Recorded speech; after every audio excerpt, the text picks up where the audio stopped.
So, exes all around. It doesn't even have to be your ex. It could be his ex. I mean, they're just a nightmare. It's like just even something the word ex, it just says, it's so powerful to me. It is. It's always written in red ink. Like, it's so aggressive. And blood. Yeah.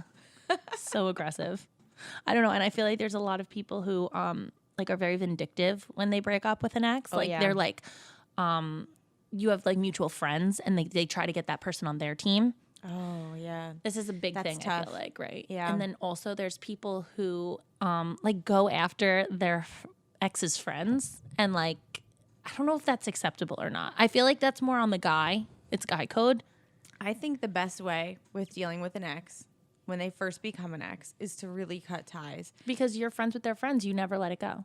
You have to do as much as it hurts and it's hard to have a clean breakup. Mm-hmm.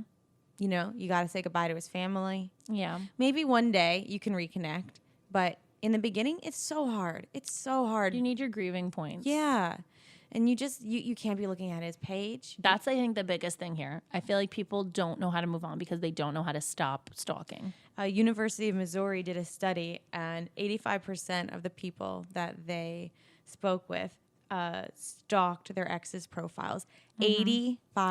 That's unacceptable. That is astronomical numbers, Tracy. No, that's literally 1 in 5. It's mind blowing. I can't even wrap my head around that number. 1 in 5 checked it once a week. I mean, it's once not a week? healthy. Yeah. Oh my God. Yeah. See, I don't have any contact with exes at all. And I don't look at their page. I don't do any of that. But you haven't you don't have a private social media, Right. so do you know if they stalk you?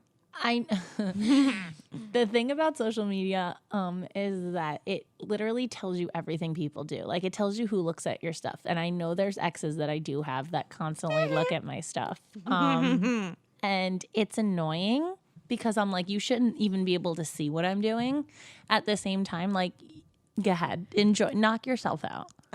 Knock yourself out.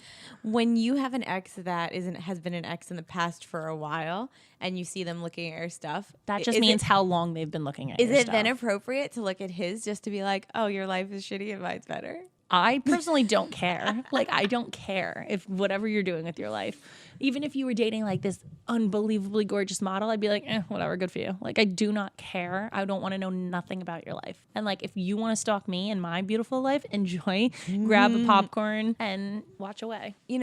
I really just don't think anything good comes from the stalking. I get that it's bad. It's like it's something in our blood that we feel like we're curious, I guess, by nature. So Yeah. we feel like we need to know. But I just show me one person who's stalked and came away feeling better. You feel worse. No, it whether doesn't matter because you're so you're seeing deep them in. with a new person or you're gonna find something that annoys you. Or you're like, of course they cut their hair into the haircut I like as soon as we broke Right, up. Like exactly. something stupid is going to irritate you. My girlfriend, I always wanted her to date this guy and she refused to date him.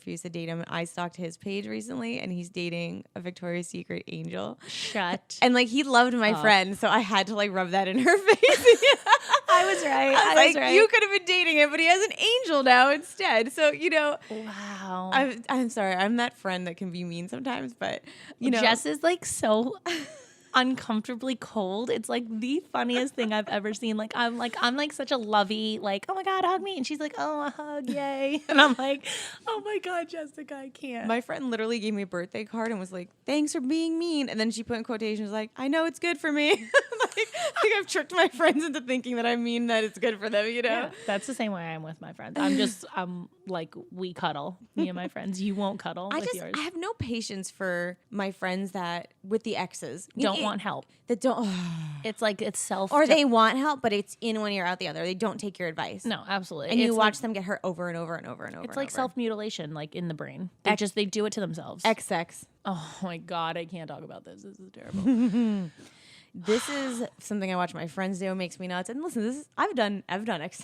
Tracy. XX is We've all done Please it. don't. But why are we doing it? because what does you're it do? comfortable. You're comfortable with that person, and it could have been great sex, and you're just like, oh, I don't want to add another name to my list, whatever it is, and you're just like, let me go back to the one person that I feel comfortable with.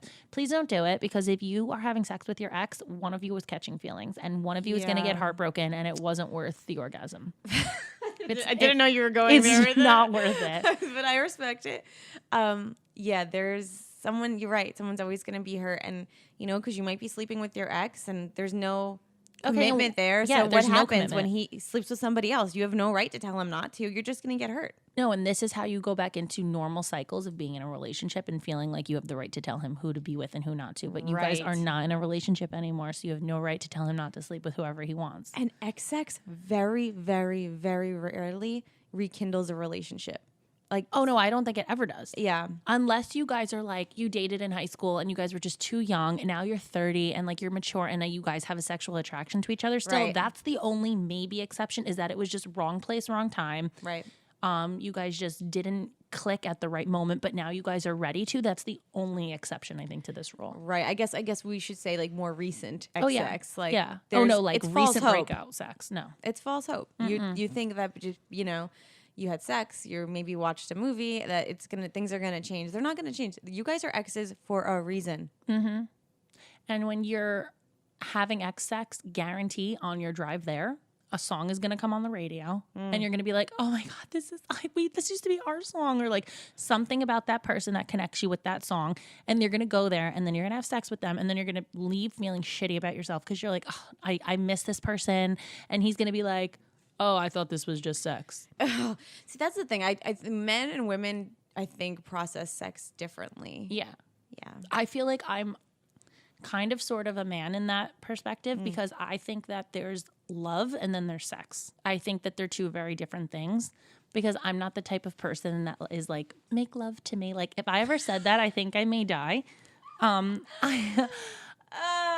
not that person. Sorry guys, this is Tracy's realist right now. Like I am not that person. I think that the whole like romantic thing of it, like it's just not for me. So personally, love and sex are two very separate, but like line up. They line up somehow and they work. But like sometimes you just need to have sex. And like whether you hate the person or not, like you love, like me and Corey, we could fight and then like we could be over it. And you know why? Because it's makeup sex. And that's the difference between sex and love. It's different. Like I will always love him, but sometimes I hate him. This is but the things just need definition to of get a done. bad example. This just is so you guys exactly know. why. Tracy's telling This you. is exactly why. Just have sex. But I'm married. It's totally different for me. I'm married, so this is acceptable for me. For you guys who are going to your exes, it's totally different. Like, do not blur the line that I'm talking about because there's a super big, bold print line of sex and love, and they easily get blurred into each other, and that's how things get complicated. If you just keep them separate as to what they are, you'll be way happier. And guys, girls, you know how you overthink? Guess what? Men don't overthink. They don't even fucking think. No, they don't think at all. So you're overthinking everything. Oh, we had sex and it was. He wants to get back with me Yeah, he now. held my hand out. We stayed in bed. We cuddled. Oh no. He kissed me on the forehead. Girl, no. He's going to propose. No. No. He literally used you for sex, just like you thought you were using him for sex. However, now you're invested again. Please don't do it. That is my bad example advice for you. Don't forget, guys. New clips air every Thursday. So see you next Thursday. Hosted on dimlywit.com. Even though we are not your best examples, We're the best you've got. so cheers, bitches. Cheers. Make sure you subscribe to our channel for updates, and if you like this clip, share it with a friend.